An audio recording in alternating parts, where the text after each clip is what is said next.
Tonight on Connecticut's news station, we are on the weather watch. More rain and storms arriving in Connecticut. We have live team coverage for the latest conditions. Plus, a water main break impacting several communities tonight. What residents need to know about how they might be impacted. And new video sheds light on an officer-involved shooting. We're breaking down what police say happened. Plus, the man charged in a 22-year-old woman's death appears in court. We're hearing emotional reaction tonight.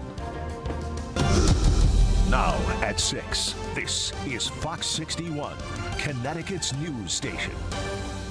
Good evening and thanks for joining us for the news at 6. I'm Brent Harden. And I'm Jen Bernstein. Some rain rolled through parts of Connecticut this afternoon. We are taking a live look outside at Hartford right now, where the sun is actually out, but dark skies in the background there.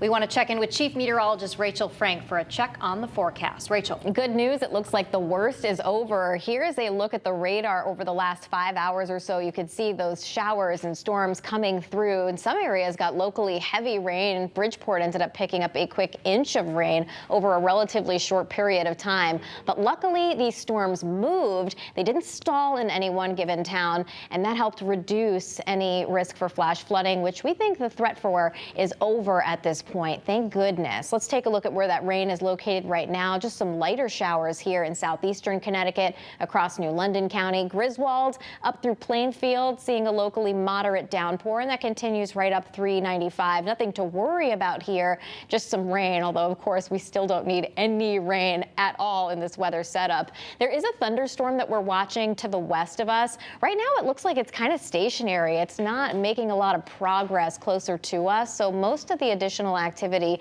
should stay away, and you're seeing that here on the future radar as we head through the evening tonight. Maybe an isolated leftover shower or rumble of thunder, but likely we're done for most of the state after we get that rain out of eastern Connecticut. So I think this flood watch will likely get canceled early. It is still in effect, though, across Litchfield and Hartford counties, and tomorrow looks much better and even a little bit less humid. But for more on a look on the showers and storms across the state and the scenes in Connecticut, let's head to meteorologist Ryan Breton. Hi, Ryan. Hi, Rachel. A couple of these storms were intense this afternoon, none of them producing severe weather, meaning damaging winds or some hail, but a great shot of a lightning bolt with this storm that went through the Bristol area just after about 2 o'clock this afternoon. Some very heavy rain, about an inch to an inch and a half of rain falling in the Bristol area. Stayed just below that level that we would need to cause more flooding issues, which we were happy to see. Then in Niantic, about an hour and a half ago, a shelf cloud coming in there. Pretty scary scene, but fortunately just some rain, a little bit of thunder and lightning. Not too much of a problem there. And a nice shot of the rain falling in Old Saybrook. And obviously everything is green and thriving this summer, given how much rain we have seen. The dew points are up there today in the low 70s in most cases, but notice we have dew points now starting to drop into the 60s. That is an indication of somewhat drier air, which will be moving in tomorrow. So many of you have been asking about when will we get a break from the humidity. Not a big break, but a little bit of a reprieve coming up tomorrow afternoon and evening, with dew points dropping into more comfortable levels. Rachel's back with much more on how long that lasts coming up. Jen? Hey, Ryan, thank you very much. The recent rain has created mass devastation for farmers across the state, especially those who grow close to the Connecticut River. Yeah, one of those farms sits on Hayes Road in Rocky Hill, and they've lost most of their crops. Fox 61's Julia LeBlanc joining us now live from Meadow Road with more. Julia. Hi, good evening to you both. Now, Hayes Farms, home base, is miles away from here, but this road leads to miles of meadows, which is where they grow all of their crops. Now, as you can tell, it's flooded. It has been for days, and they haven't even gotten a chance to take a good look at how bad the damage really is because they can't get through here, but they're pretty sure the picture isn't pretty. Come on, guys. A little shy today. Francis Whalen is a fifth-generation farmer. His family planted roots in Rocky Hill, coming from Ireland in 1868. Good girls. Now he's carrying on their legacy. My whole life. They have stories of me picking potatoes when I was 1 year old, just walking on this farm. A farm now facing adversity. The recent rain flooded 2/3 of their crops miles from here, which they use to feed their 63 animals. They can't even get down the road to assess the damage, but from these drone shots, Whalen thinks it's a total loss. It's part of business. Unfortunately, Mother Nature wasn't that gracious to us this year. We'll survive, but it's going to be an impact financially for years to come. One of the greatest impacts, they're now forced to sell most of these animals. We're only going to be able to keep 20 of the pregnant moms, and everything else will have to be sold. Lawmakers like U.S. Senator Chris Murphy are hoping to help families like the Whalens. If we don't find a way to get some federal assistance to farms, we're going to have a real problem delivering what customers and consumers need. Right now, Murphy wants a disaster declaration for this area. In the long run, he wants to change the farm bill to help in similar situations. We're going to need for the farm bill to have more emergency programs. Programs Whalen will accept as long as it's not a low-interest loan. We're proud people of our land. I don't know any of us that could take on any more debt. Now, in order to get a disaster declaration, there needs to be a threshold of loss proven by this area. So right now, Senator Chris Murphy says that all the farms in the area that have seen flooding just like this here need to calculate that loss and give that information to the Department of Agriculture as soon as possible. We're live here in Rocky Hill tonight. Julia LeBlanc, Fox 61, Connecticut's news station.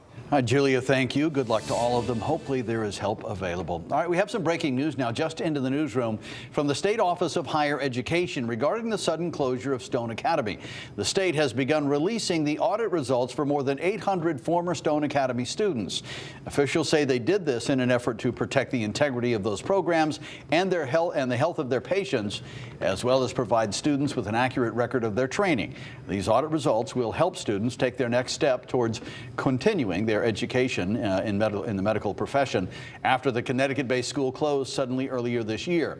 Connecticut's news station is looking deeper into these audit results, and we'll have much more coming up tonight on the Fox 61 News at 10 and 11. Well, earlier today, a water main broke in Thomaston, affecting the water supply in multiple areas. Officials say people in Wolcott, Watertown, and portions of Waterbury may experience discolored water, but it is safe to use, we're told.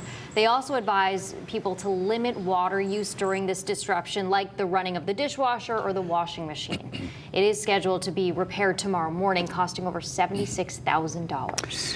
We have new video into the newsroom tonight. It's body cam video from a shooting in Manchester involving a police officer last Sunday, and we want to warn you, you might find the video disturbing. I'll come after you right now. Drop the knife, police! Drop the knife! You have not. Drop the knife! Now, this happened at an apartment complex on North Main Street as police responded to a domestic disturbance. You can see the suspect, Joseph DiLoretto, charging at the police officer with a knife in his hand. He dropped the knife when the police officer shot him in the thigh. Now, police say the officer tried to de-escalate the fight between a man and a woman when the man started going after the officer. DiLoretto is expected to be okay. He faces assault charges, though, and is being held on $25,000 bond. He faces a judge for an arraignment tomorrow. We have an update tonight. The suspect in connection to a 22-year-old woman's death in Vernon yesterday appearing in court this afternoon. Fox 61's Emma Wolfhorst was there and joins us now from Rockville Superior Court with more. The courtroom here full of Anastasia Paul's family and friends as they watch 23-year-old Abdul Mboob of Manchester face a judge. It wasn't a month ago, sir. And that It was not a month ago. Sir, your lawyer will have the opportunity to speak. So why is she lying? Mboob outraged in court Tuesday afternoon as he faced a judge in connection with the murder of Anastasia Paul. arguably murder is the most serious offense that one can come to court for, and that's what he's charged with, along with multiple other felonies. Mboob is charged with murder, first-degree strangulation, tampering with physical evidence, interfering with an investigation, false statement, and risk of injury to a child. Vernon police were performing a welfare check for Paul at a Brooklyn Street apartment Monday afternoon after receiving a few calls from people concerned about her. When police entered Paul's apartment, they found her dead. Was shocked. You don't see this happen every day where you live. It's just, very quiet neighborhood, and we don't see, or hear things happening around.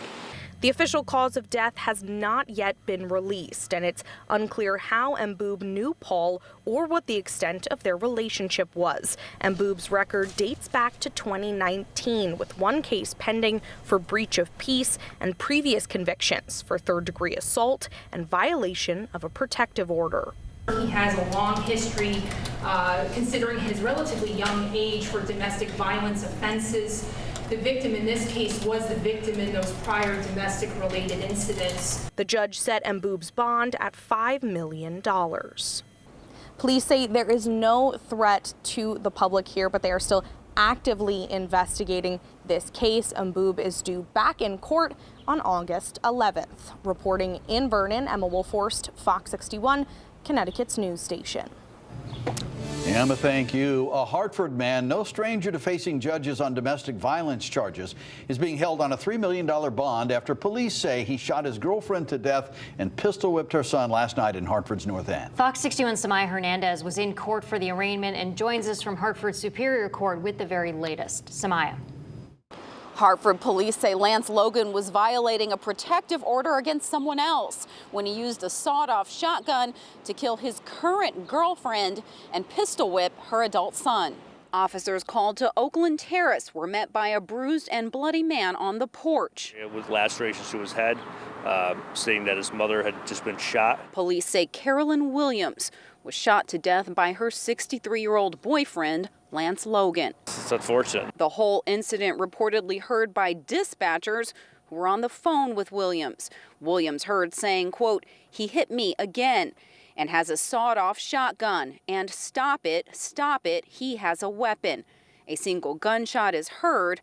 When officers arrived, they found the 64-year-old dead from a gunshot wound to the head. Domestic violation protective order, received an unconditional discharge, 2016. Domestic assault in the second, 5 years suspended, 3 years probation. Monday night, not the first incident, landing Logan behind bars on domestic violence charges. The defendant has convictions for domestic violence, and a number of those, including felony charges. The warrant for Lance's arrest pretty much reads like a verbatim transcript from that 911 call. Hartford police say he was sitting on the sofa next to the gun when they came inside of the house that night. Lance's bail was raised to $3 million.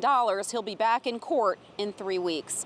In Hartford, I'm Samaya Hernandez, Fox 61, Connecticut's news station.